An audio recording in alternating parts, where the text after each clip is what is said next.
সুপ্রিয় শিক্ষার্থীবৃন্দ, আমাদের আজকের 18তম দিনে সবাইকে স্বাগতম। আমরা আজকে দুটি ইডিয়ম পড়ার মাধ্যমে আমাদের ক্লাসটি শুরু করব। তারপর একটি বিখ্যাত কোটেশন পড়ব, তারপর গ্রামারের কিছু নিয়ম পড়ব। তো শুরু করা যাক। প্রথম ইডিয়মসটা হচ্ছে এ fish out of the water। যদি আমরা একটু লক্ষ্য করি, এ ফিশ একটি মাছ, আউট অফ দি ওয়াটার অর্থাৎ পানির বাহিরে, সেক্ষেত্রে আমরা নর্মালি বুঝতে পারবো যে মাছ সাধারণত পানিতে ভালো থাকে বা পানিটা তার জন্য প্রয়োজনীয়। এই জন্য এটা অস্বস্তিকর অবস্থা বোঝাতে ব্যবহৃত হয়। অস্বস্তিকর অবস্থা অর্থাৎ যে অবস্থাটা যার সাথে স্বস্তিকর না, কষ্টদায়ক, এই অবস্থানটা বোঝাতে, এই পজিশনটা, পরিস্থিতিটা বোঝাতে এই ইডিয়মসটি ব্যবহৃত হয়। আমরা অনেক সময় বাস্তব জীবনে এই ধরনের পরিস্থিতিতে পড়ি যেটা আমরা স্বস্তি বা কমফোর্ট ফিল করি না, সেটা বোঝাতে আমরা এটা বলতে পারি। দ্বিতীয় ইডিয়মসটা পড়বো আমরা, ইন ব্ল্যাক অ্যান্ড হোয়াইট। শাব্দিক দিক থেকে দাঁড়ায় সাদা এবং কালোতে, ইন ব্ল্যাক অ্যান্ড হোয়াইট। এটা দ্বারা বোঝায় লিখিতভাবে,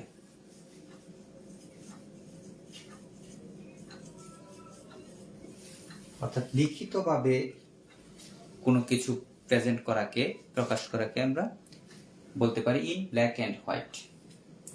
এটা সাধারণত আমাদের বাস্তব জীবনের প্রেক্ষাপটে গড়ে ওঠা, কারণ আমাদের লেখার কাগজ সাদা থাকে এবং লেখার কালিটা প্রাচীনকাল থেকে কালো কালি ছিল, যদিও এখন অনেক কালি পাওয়া যায়, তবে কালো কালিকে প্রাধান্য হিসেবে বিবেচনা করে এটা লেখা হয়। দুটি খুবই ইম্পর্টেন্ট এবং পরীক্ষায় বারবার এসেছে, সুতরাং এটা আমাদের গুরুত্ব দিয়ে পড়ে ফেলতে হবে। A fish out of the water and in black and white। এখন আমরা অতি বিখ্যাত একটি লাইন পড়ব, খুবই বিখ্যাত লাইন, আমরা অনেকেই হয়তোবা জানি। The woods are lovely, dark and deep। The Woods মানে জঙ্গলটি বা বন, আর লাভলি মানে চমৎকার, ডার্ক অন্ধকার, এন্ড ডিপ গভীর, এটা দ্বারা গভীর জঙ্গল বোঝাতে ব্যবহৃত হয়। The woods are lovely, dark and deep, খুবই চমৎকার লাইন এবং খুবই বিখ্যাত লাইন এবং আমাদের বাস্তব জীবনের সাথে খুবই related. But I have promises to keep।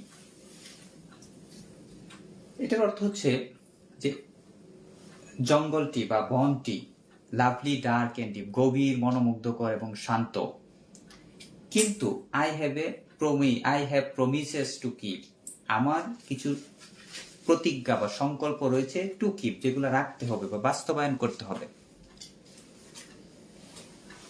And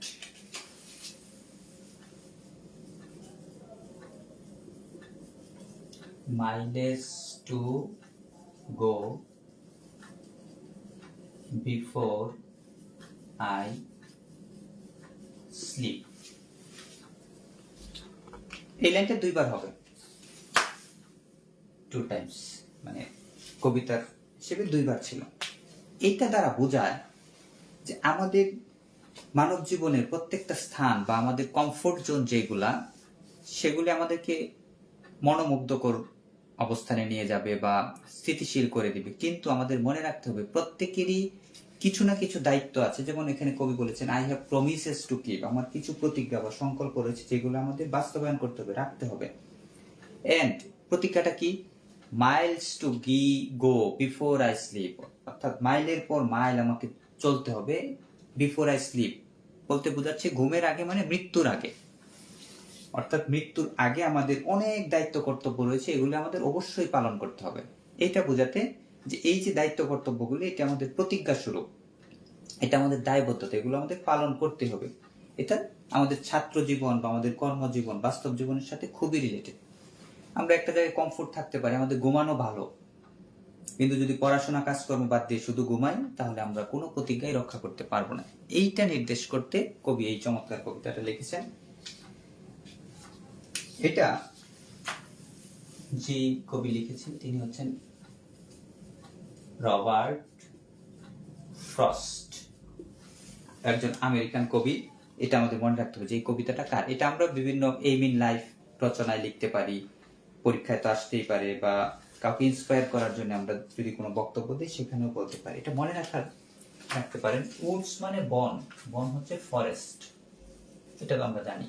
ফরেস্টের সাথে মিলিয়ে মনে রাখবেন ফ্রস্ট, এটাকে তুষার বলা যায়, ফ্রস্ট একেবারে হিম শীতল, যেটা এটার সাথে মিলাবেন। আর এটা হচ্ছে মানুষের প্রতিজ্ঞা বা সংকল্প বাস্তবায়নের, তিনি একজন আমেরিকান কবি, এটা আমরা মনে রাখবো এবং মুখস্থ করে ফেলবেন।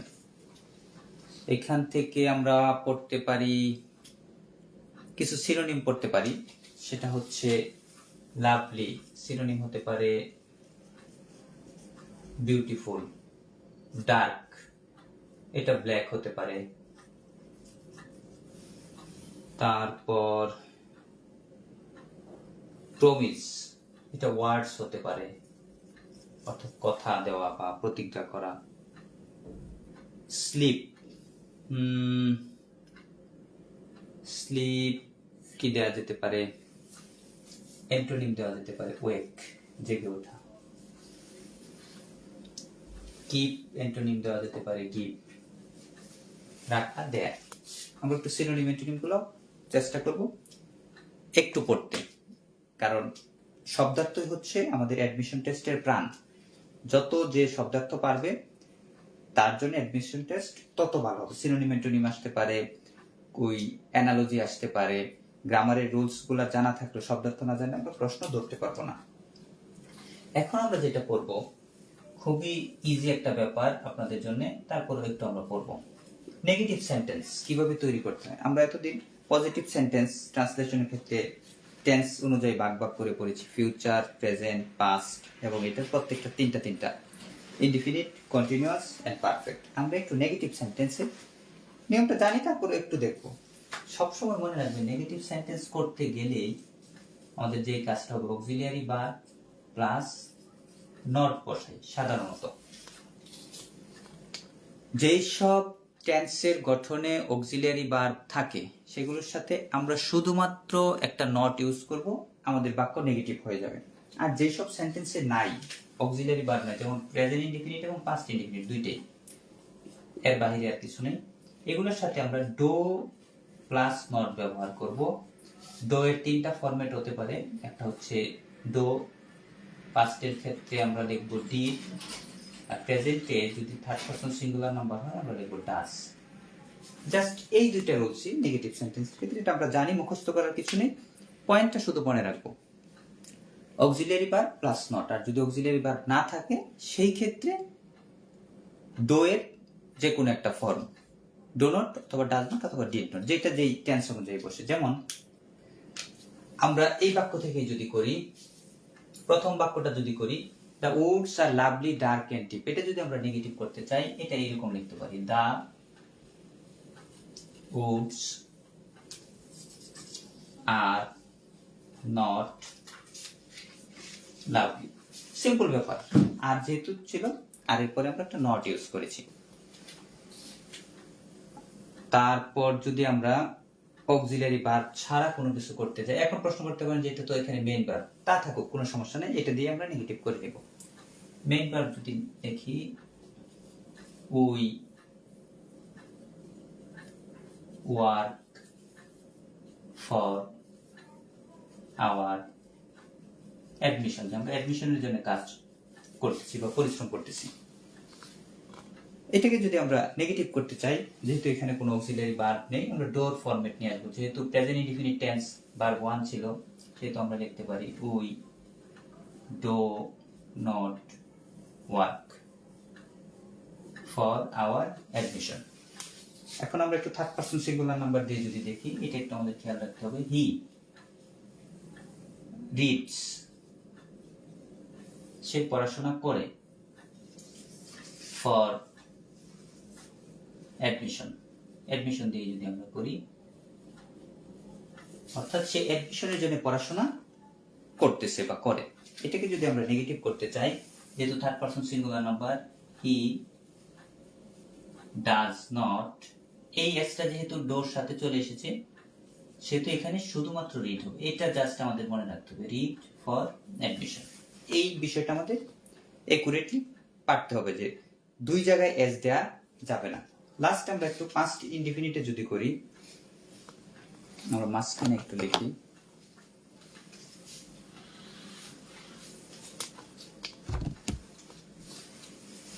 যেমন নর্মাল একটা বাক্য যদি লিখি, আই এট রাইস, আমি ভাত খেয়েছিলাম। এটাকে যদি আমরা নেগেটিভ করতে যাই, যেহেতু পাস্ট ইনডিফিনিট টেন্স ভার্ব 2, সেহেতু আমরা ডিড ইউজ করব, আই ডিড নট। যেহেতু একটা ভার্ব 2 আমরা লিখে ফেললাম ডোর, সেহেতু এটা প্রেজেন্ট ফর্মে চলে আসবে। এটাই হচ্ছে আমাদের মনে রাখার বিষয়। অনেক সময় প্রিলিমিনারি তে অবজেক্টিভ যেহেতু 4টা অপশন থাকে, আমাদের খেয়াল থাকে না কোনটা সঠিক, আমরা জাস্ট ডিড দেখে আনসার করে ফেলি। তখন এখানে হয়তো 8 ছিল, অর্থাৎ ভার্ব 2 ছিল, এটা আমরা খেয়াল করি না। এটা খেয়াল করতে হবে দুইটা জায়গায়, এইখানেও খেয়াল করবো, এইখানেও। যেমন এখানে ডাজেও খেয়াল করবো, রিডেও খেয়াল করবো। অনেক সময় এস সহ দেওয়া থাকবে, যে কোন বাক্যটি সঠিক, এটা আমাদের খেয়াল রাখতে হবে। আর লেখার সময় তো অবশ্যই আমরা আস্তে ধীরে লিখবো। তো লাস্ট 2 মিনিট আমাদের ক্লাসটা একটু রিভাইজ দিই। প্রথম আমরা পড়লাম a fish out of the water. এটা দ্বারা বোঝায় একটা মাছ যেমন পানির বাইরে থাকে, অস্বস্তিকর, অস্বস্তিকর অবস্থা বোঝাতে এটা ব্যবহৃত হয়। তারপর আমরা পড়লাম ইন ব্ল্যাক এন্ড হোয়াইট। এটার অর্থ হচ্ছে লিখিতভাবে কোনো কিছু যখন আমরা লিখে দিই, এটা বোঝায়। তারপর বিখ্যাত কবি, আমেরিকান কবি রবার্ট ফ্রস্টের কবিতাটা পড়লাম, the woods are lovely dark and deep, but I have promises to keep and miles to go before I sleep. এটা ইন্সপায়ার করার জন্য আমরা এটা ইউজ করতে পারি, জীবনের লক্ষ্য নির্ধারণে এটা ব্যবহৃত হয়। তারপর আমরা নেগেটিভ সেন্টেন্সের কথা বললাম। অক্সিলারি ভার্ব থাকলে অক্সিলারি ভার্বের সাথে নট বসাবো, যদি না থাকে ডোর ফরম্যাট সহ নট বসাবো। 3টা উদাহরণে আমরা দিলাম। যখন আমরা ডিড নট বসাবো, তখন ভার্ব, মেইন ভার্বটা প্রেজেন্ট ফর্মে চলে আসবে, অর্থাৎ ভার্ব 1 হবে। আর থার্ড পারসন সিঙ্গুলারের এসটা ডোর সাথে যখন আসবে ডাজ, তখন মেইন ভার্বের সাথে আর এসটা বসবে না। তো আজকে এই পর্যন্তই।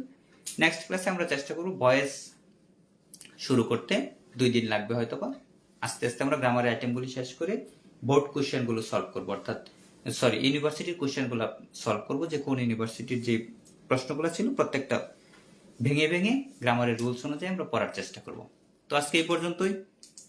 আশা করি সবাই ক্লাস ভালো করে বোঝার কথা। তারপরে কোনো কোশ্চেন থাকলে জানাবেন, আমরা চেষ্টা করব সলভ করার জন্য। আর আগামীকালকে আমরা সাপ্তাহিক পরীক্ষাটা নেব। আর গত পরীক্ষায় যিনি ফার্স্ট হয়েছেন তাকে আমরা চেষ্টা করব পুরস্কৃত করার জন্য, এবং আমার অবজারভেশনে প্রত্যয় প্রথম হয়েছেন, দেখি তাকে কি দেয়া যায়। ওকে, সবাইকে ধন্যবাদ।